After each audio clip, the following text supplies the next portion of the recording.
This episode is sponsored by Friskies, who would like to tell your cats hi. Now, if that didn't get your cat's attention, there is one thing that always does the trick. Just pour some Friskies crunchy food in the bowl and you'll hear those paws come running. Works every time. With so many Friskies choices, you can always bring your cats running from their secret napping spots. There's always more to explore. See for yourself at friskies.com or visit your local store. It's the first Friday of June. The sun is strong. The kids are starting vacation. And Las Vegas, well, it never stops Las Vegasing. The news rolls on. So today on CityCast Las Vegas, we've got Michael M.J. Lyle of the Nevada Current and our executive producer, Sonia Cho Swanson. And we're talking about the LVMPD flip-flop on cooperating with ICE. They're back in. Golf courses back in the news, but not for golf. It's housing, and why the famous underground house is thinking about becoming a museum. It's Friday, June 6th. I'm David Figler, and here's what Las Vegas is talking about.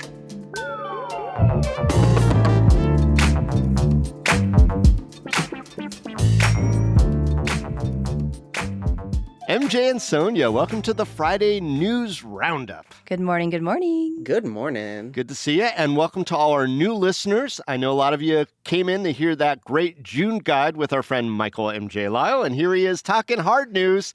Back on track, MJ.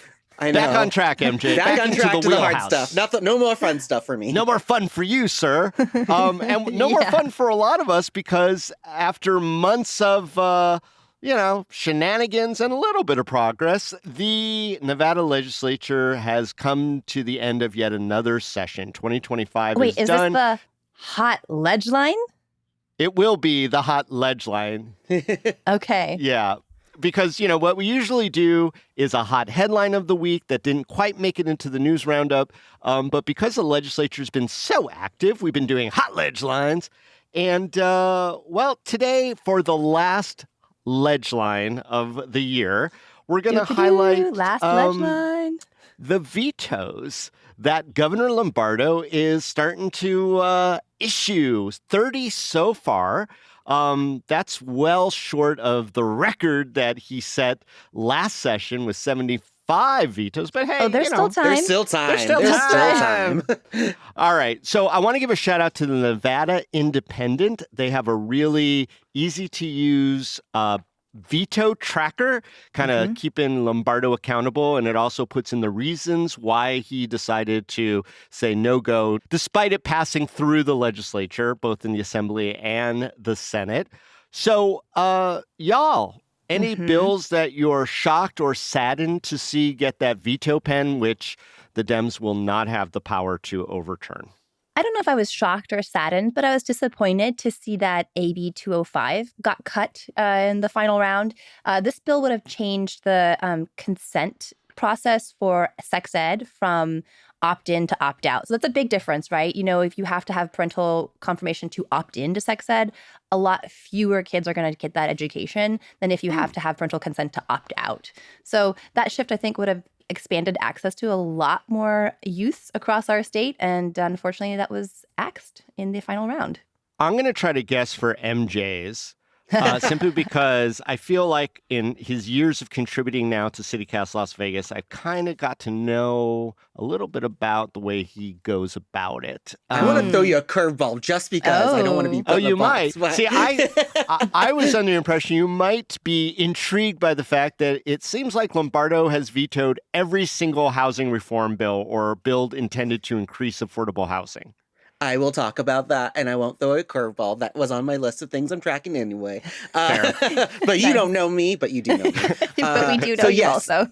But several pieces of housing legislation around tenant protections and evictions have already been vetoed. There's still a couple more that are haven't been vetoed yet. But yeah, some legislation essentially that would give tenants a little bit more protections when they are challenging when they have habitability issues come up with their landlords. And so instead of going through the eviction process to get those rectified, it gives the legislation would have gave them a little bit more leeway to actually challenge when landlords aren't actually meeting their required duty to make sure livable conditions like adequate Like air heating. conditioning in the Yes, summer and where we and have air record conditioning heat in the deaths. summer. Yeah. Oh, that makes Mhm. me angry that he vetoed that one. So he vetoed Mhm. that. He's also vetoed some legislation around actually help with the eviction sealing process. Some people get evictions on their record just because we have a very quick process, Mhm. but just because you have that eviction doesn't, you still need housing. And so a lot of people, even years later, have a hard time finding housing because of that eviction. And so the legislation was seeking to actually change a little bit or tweak a little bit some of the eviction ceiling laws just so Yeah. people had a Little little bit, tweaks.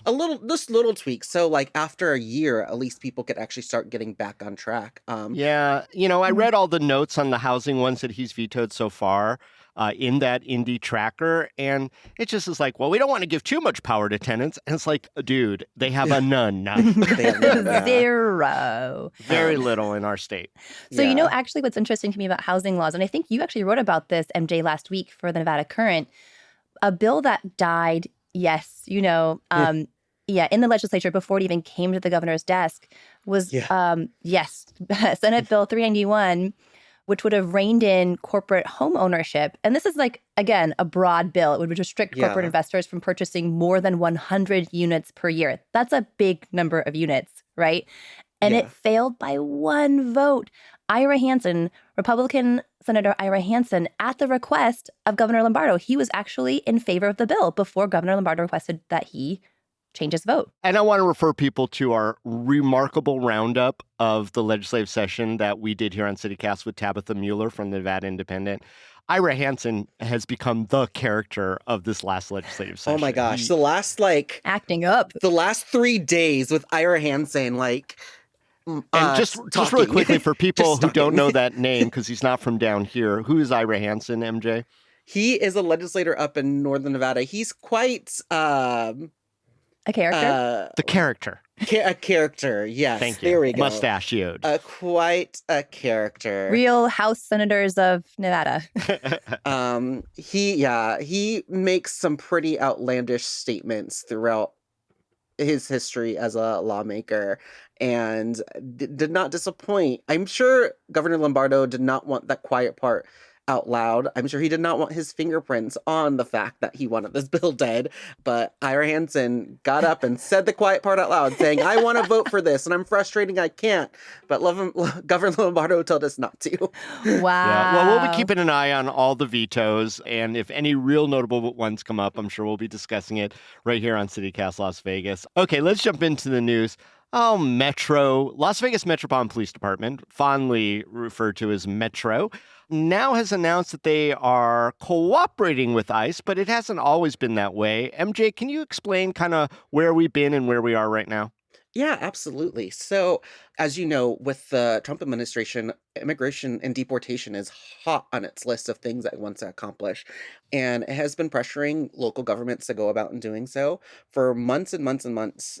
Metro has said we're not going to do any type of extra enforcement. So they're essentially their policy at the time was essentially notifying ICE when they had people suspected of being undocumented in their jails for either there for violent crimes, DUI, domestic violence, and then the Laken Riley Act that passed this year also expanded that to things like shoplifting. I will say arrested, not convicted. That's a big important thing. That is a we can get really back big to, point. yeah. And I want to slow it down right there Okay. because this really does involve people going into the jail, coming out of the jail, and they may not have a conviction at all. They may have been falsely accused, but now Metro is getting in the mix. So Absolutely. what is the change? Yeah, so the change from that policy is now they're going back to the 287G policy, a policy that they previously had up until 2019 that they got rid of. But it would allow corrections officers at the jail to essentially serve ICE warrants and hold people that they think are undocumented in custody for extra extended time. And so it gives them a little bit more leeway to actually intervene instead of just waiting on ICE to come pick these individuals up. Right. So just a quick clarification. If somebody, let's say, was arrested for something minor because they went to the jail and they're released, let's say even without any bail, this new agreement allows Metro to just hold these people, call up ICE and say, come and get them. Absolutely. And so going back and to underscore the notion that the majority of people that are our jails in general across the country are there on pre-trial detention. So they have not been convicted of a crime. So you have a person that might be suspected of shoplifting that gets arrested, ends up at the jail. And or someone also, who got arrested for sleeping on a park bench, or someone who got or any arrested type for of crime, essentially. having a shopping cart. And their immigration status is undetermined. Now, the 287G program that Metro's getting back into would allow them to essentially serve warrants and hold them extra time before ICE can come pick them up. And so they're going back to collaborating with the federal government and getting that extra step to make sure that ICE can in fact pick these individuals up, even if they have not been convicted of the crime they're being held on. Right. Now, when Governor Lombardo was the sheriff of Clark County, he came under a lot of heat for having this agreement. And then he came out very strongly saying, look, we're not doing this, like you said, in 2019. Why would Metro want to resist this partnership for the last 6 years? And why do you think they're acquiescing now? What's in it for Metro? So I was doing a little reading up on the 287G program. It's been around for a few years, as you've noted. And a lot of sheriff's office, a lot of police departments around the country actually have spoken out against the program. And there's a few reasons that I've read. One is that it's actually expensive for localities. So, for example, in 2017, a sheriff in Harris County, Texas, actually said that they wanted to terminate their 287G agreement because they had $675,000 that they spent on the program that they wanted to put towards other policing efforts, right? Let's see, a 2010 report in North Carolina found that one county spent $5.3 million in their first year of operating the 287G program. I mean, if you think about it, they're having to put, man hours, right, towards a totally new effort. Towards incarcerating people who don't have a crime against them at current. Yeah, that costs money. Yeah, that might get a little costly and a little time consuming. You're right. Yeah. So that's one reason. And the other reason that I've been reading about, this was an interesting article in The Conversation by a criminal justice professor who said that a lot of police departments around the country have shifted their model towards something called community policing. I mean, that could also be a euphemism. But in general, the philosophy of community policing is that you are working with members of the community to help you. For example, they might serve as witnesses and they might have trust, to report crimes. And if they feel like, talking to a police officer could end up with their grandma in jail or being deported to El Salvador, they're not going to tell you about the crime that happened down the street, right? Yeah. Absolutely. Or to them. Yeah. Well, what's your thought on it, MJ? I mean, what's in it for Metro to do the switch? Yeah, so the Trump administration has been really, as I mentioned, really focused on more deportation and more immigration enforcement.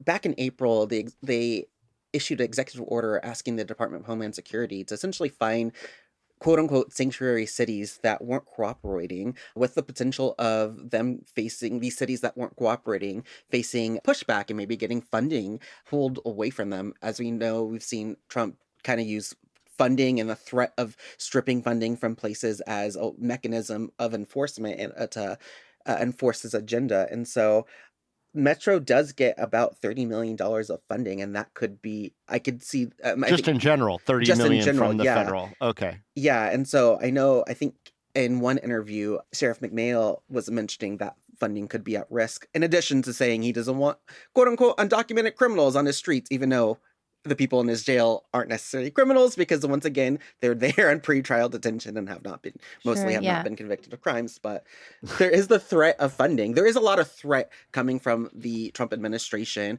to trying to force jurisdictions to cooperate more in enforcement efforts. I should say force with quote fingers, because some of it is a light force of like, you really need to do this, and some jurisdictions saying, oh, okay, that sounds good. The threat of funding is real. I mean, the Trump administration has proven that they are willing to pull funding from organizations that don't do their bidding.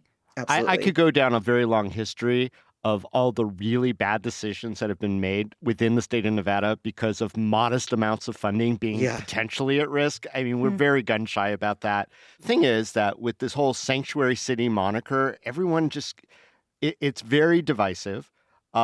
But I think it also has like a chilling effect throughout the community. I think everyone should be concerned because, they're arresting attorneys who are Yeah. simply telling people what their rights Wow. are, and they're saying that if cities do that, like, let's say there's a flyer that puts out know your rights, just something as innocuous sounding as know your rights, that they could be deemed to be a sanctuary city and lose all that funding. It's a very, very weird balance of power when it comes to things like constitutional rights and letting Yeah. people know about it Hmm. and being deemed, it used to be that words like, equity and sanctuary were good words. Now they're kind of turning into tough ones. But like, Sanctuary City is just like such a like it doesn't mean anything because we were quote unquote pegged as a sanctuary city, even though we were still cooperating with ICE in other ways. Like, it just means nothing. It's just a label that is kind of pushed to make things sound scarier than they are. So Yeah, it's not like now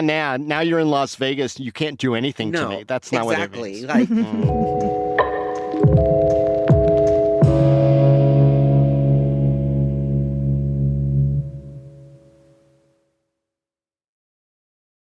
How does PwC take your company to the leading edge? They bring the sharpest minds in tech to your team so you can bring the ideas that will transform your business. They're passionate about your industry so you can walk into any room with every advantage. And they're with you every step of the way so you can know you're headed in the right direction.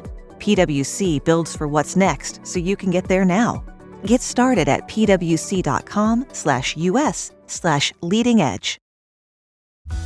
This episode is brought to you by Chevrolet. Chevy certified service technicians are factory trained to fit your vehicle with the tires specifically developed for it. And with our tire price match guarantee, you get the best fit for the best deal.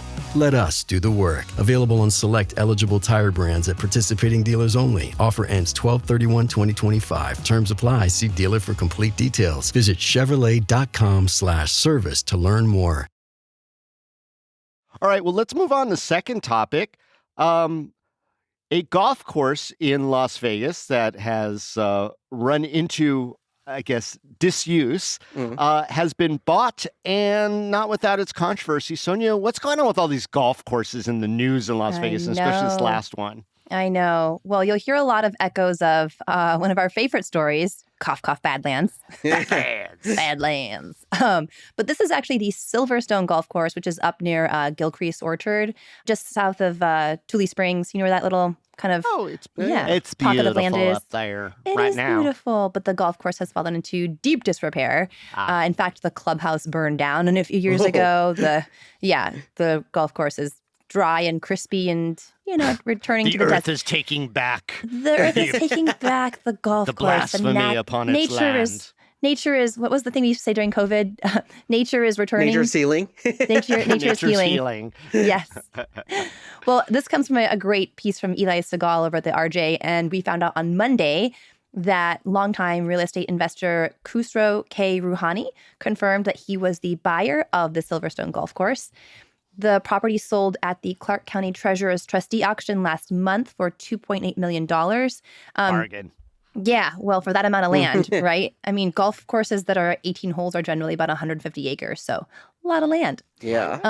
And these auctions happen because properties get deeded to the county for delinquent taxes, which was the case with this particular property, which has been through a lot of turbulence over the last few years. Opened in 2001, closed in 2015. Owners at the time cited the cost of water, but every subsequent owner has just run into headache after headache after headache. It is just a sad, delinquent story of disaster and financial opportunity and failure, one after another. And interestingly, Bogey after bogey, if you will. Yes, to use some golf terms for those who might not be familiar. The previous owner before Rouhani said that they had tried for years to reach a solution with a neighboring HOA because, once again, like the Badlands story, there's an HOA gumming up the works. It's always So- an HOA. There's always an HOA. This HOA, the Silverstone Ranch Community Association, has an agreement that, I don't know actually what the words are here, there's a stipulation that at least 75% of the homeowners or the residents of this HOA must approve whatever plan is put into place. And every article I read about this has said that the HOA, the residents, all adamantly oppose the establishment of what on this property? What do you think they're against? That's affordable weird. housing or any housing, any dense housing projects Infill? at all. Any housing whatsoever. Oh, great, cool. They Yes. just want Awesome. they just want a wasteland behind them. That's weird. HOAs are usually so chill. Oh, how did you know, MJ? Yes, I know. So Rouhani said he understands that this stipulation is in place. He knows that that's the case, that, he has to get approval from the neighboring HOA. And he's not sure what he's going to do yet. But, it'll Bribery. There's that You- option. Free one for you there, Rouhani. That's legal advice from one Mr. David No, Figler, not legal Esquire. advice. That's podcaster advice. Very different.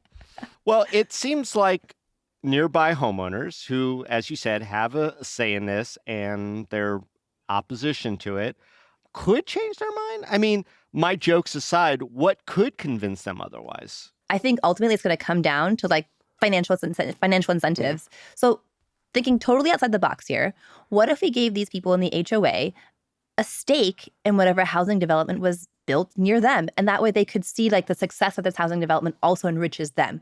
And, maybe they have a say in, that sounds like they really want a lot of like nature and greenery, that there are housing developments that could be built that way, low density, but still housing. Well, we want at least medium density. I mean, if we're going to infill, we might as well infill right. How do you not actually create a monster where you see other communities see that incentive and start saying, oh, we want these incentives too? Wouldn't the better switch kind of be like, I don't know how legislatively, if this is possible, kind of muting some of the HOA's power and just being like, interesting. no, Maybe you it's don't just have this limited- control. Maybe it's just limited to golf courses because, I wonder, Vegas used to be like golf mecca. I think to a degree it still is, but we do keep hearing these stories, and not just in this part of town up by Tule Springs. We heard one up on Bonanza. Of course, Badlands is over there by Boca Park, etc. I mean, golf courses seem to not be in as vogue as maybe they were one time, and it is difficult to maintain them here in the desert, and they are, surrounded by houses, and it is a good spot for infill. So, I mean, is Vegas golf entering its end era? I think golf is evolving. I think we're seeing a lot more places like Top Golf and Atomic Golf open up. People still like to swing a club, but maybe not necessarily on an 18-hole green. I did look up some stats here. So we do see... Oh, look at you. Good job, Sonia. I was so curious about this because my dad Not loves just an golf. executive producer. Also a researcher. Putting on my nerd glasses here. So golf participation actually did take a dip in the first couple decades of the century. So between in those 20 years, golf participation dropped by around 25%. Between 2010 and 2019, 800 golf courses around the country closed. So it's not just Las Vegas, around the country. Like we're seeing golf courses close. And then, however, the pandemic hit. And what's a sport that is in wide open spaces, spread out? You don't have to, mask up when you're 20 feet away from the next player. It's golf. I thought you were going to say biathlon. Oh, you know what? You're right. That where you're too, skiing and David. shooting. Yes, that would also not be as feasible in Las Vegas. However, the pandemic did see an uptick in golf participation, but I don't know that we've seen any of these 800 golf courses reopen. So my sense is that the overall decline of golf courses is going to continue its trajectory. That's my prediction. But we're going to see people participating in golf in new and novel ways, like at the fun bar places like Topgolf. Or on their Wiis. What do you think, On the MJ? Wii's for sure. That's Golf where, over? That's the only place I play golf on Wii. Yeah. Well, I do want to shout out one of my best friends who comes back to he grew up here a little bit, but he comes back once a year with all his buddies, and they do a golfing week in Las Vegas. So I think that's still a draw. He's actually getting married this weekend. So please keep in the fact that I want to shout out to my good buddy Steve, and congratulations on his wedding. Aww. And he just was here for his golf week with his buddies, and we all hang out and we go to the restaurants and all that stuff. So, I mean, golf is still a draw in Las Vegas. But yeah, when these golf courses kind of go belly up, it would be nice to do something helpful for the community with them as opposed to, stinking rotten. Stinking and rotting away.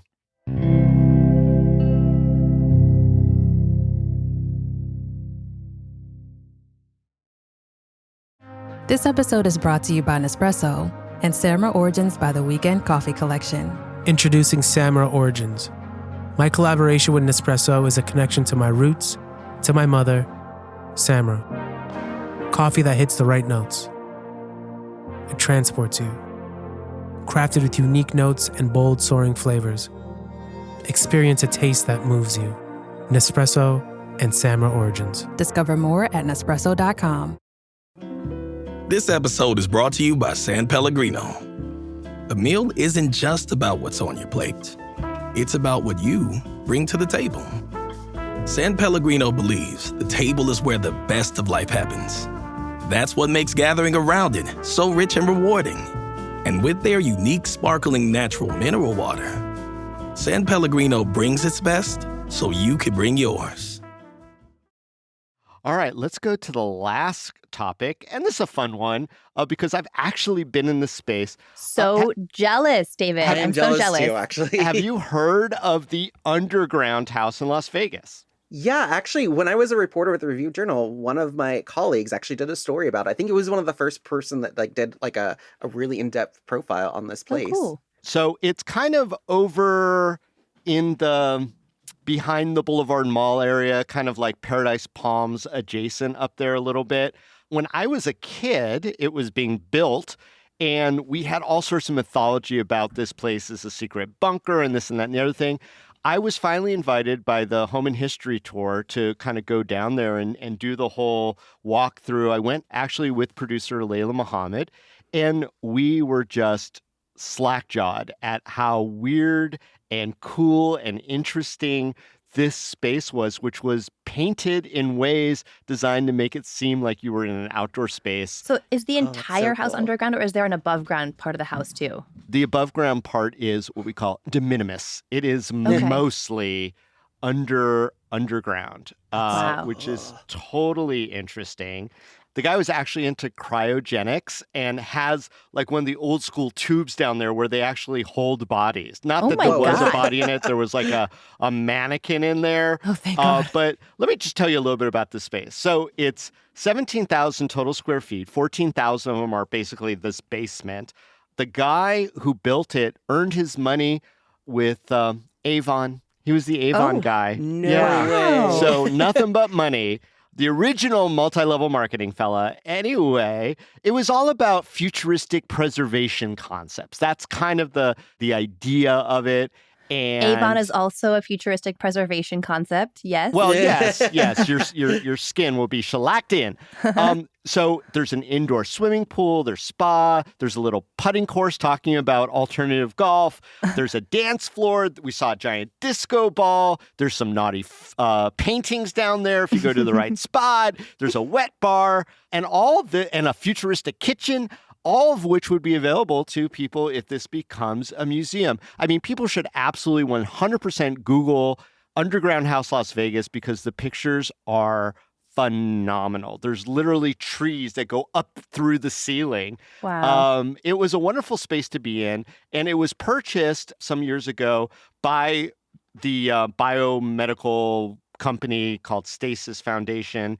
They've been wanting to turn this into a commercial property for a while that could host banquets and stuff. I know a lot of private parties have been down there. And again, we got to go on the Preservation Society tour, which was just a dream. I've been waiting.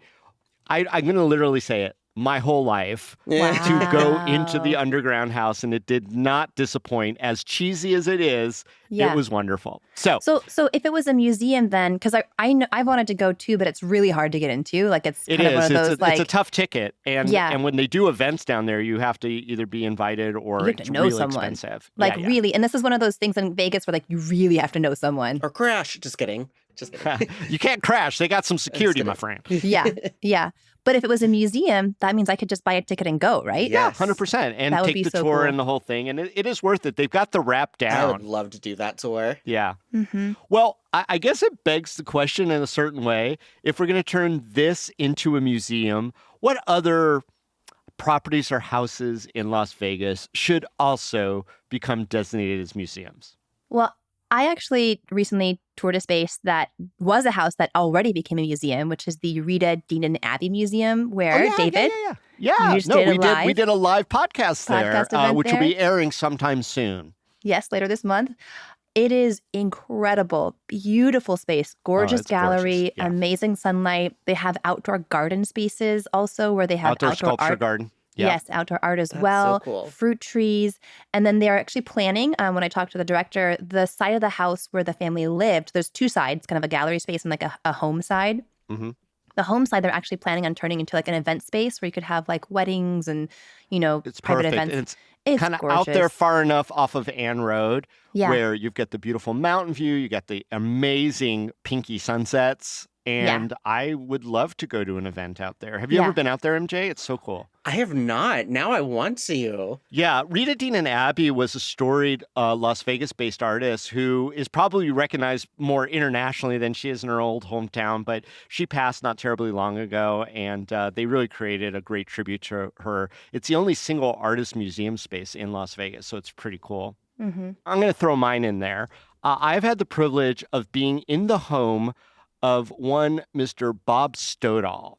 Now, Bob Stoddall is an old newsman in Las Vegas going back to the 70s, and he is very active in the Centennial Commission, which is basically a historic preservation outlet that gives grants to preserve history in Las Vegas. He is definitely all in on history, and his house is already like a museum of cool Vegas stuff.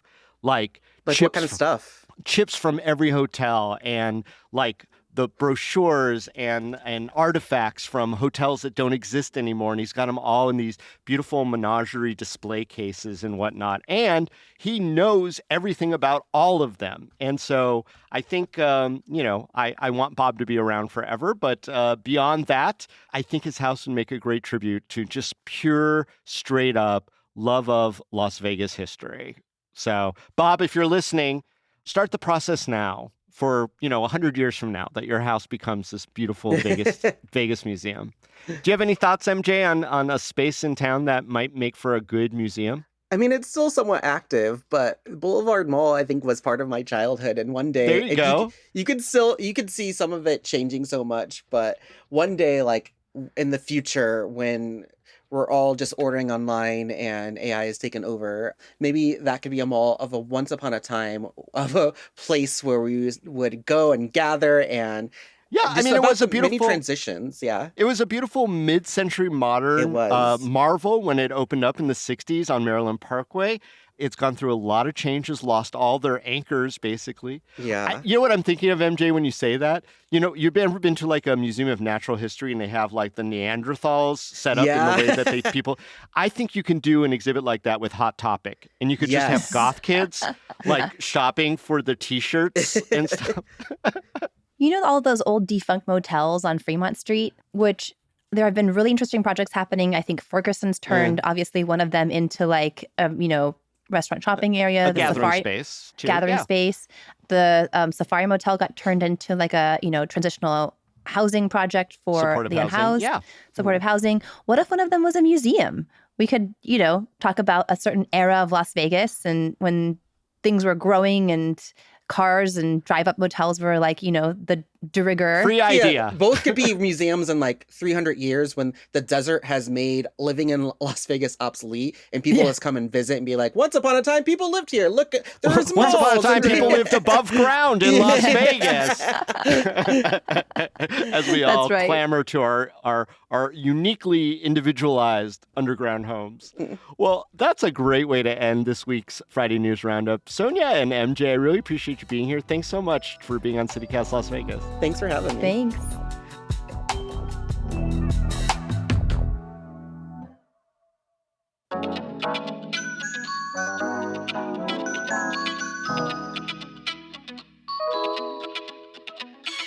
That's all for today here on CityCast Las Vegas. Our producers this week were Sonia Cho Swanson, Layla Mohammed, and Francisco Kilgore. Our newsletter editor is Rob Cacciarese, and our hosts are Sarah Lohman and me, David Figler. Music is by OG Moose, Epidemic Sound, and All the Kimonos, as well as James Spate via Getty Images Triple Scoop. We record this show on the traditional homelands of the Nuuvi, the Southern Paiute people.